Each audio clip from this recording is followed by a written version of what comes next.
লিটন কুমার দাস ধারাবাহিকভাবে ব্যর্থ হচ্ছে টি-20 ক্রিকেটে বা ওয়ানডে যে কোনো ফরম্যাট মিলিয়ে তিনি ধারাবাহিকভাবে ব্যর্থ হচ্ছে।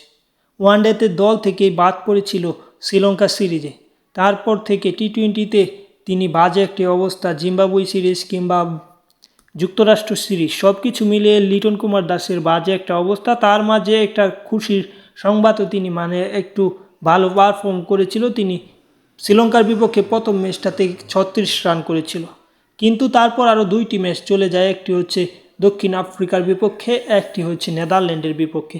সব কিছু মিলিয়ে টি-20তে তার বাজে একটা অবস্থায়, এই অবস্থার থেকেও তিনি কেমনে দলের সুযোগ পাচ্ছে তা বলা যায় না। পাশাপাশি দলে নির্ভরযোগ্য কোনো ওপেনার নেই বলা যায়।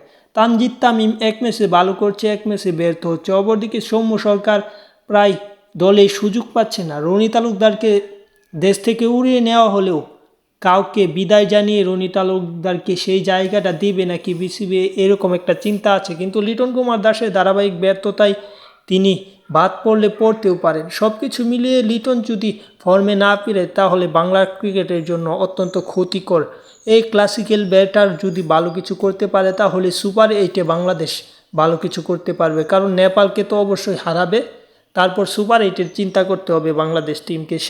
সেখানে লিটন কুমার দাস ওপেনিংয়ে যদি ভালো কিছু না করে তাহলে ম্যাচের শুরুটা যদি ভালো না হয়, লিটন শান্তর ব্যর্থতার মাঝে বাংলাদেশ ভালো কিছু করতে পারবে না। তাই লিটনকে অবশ্যই ফর্মে ফিরতে হবে।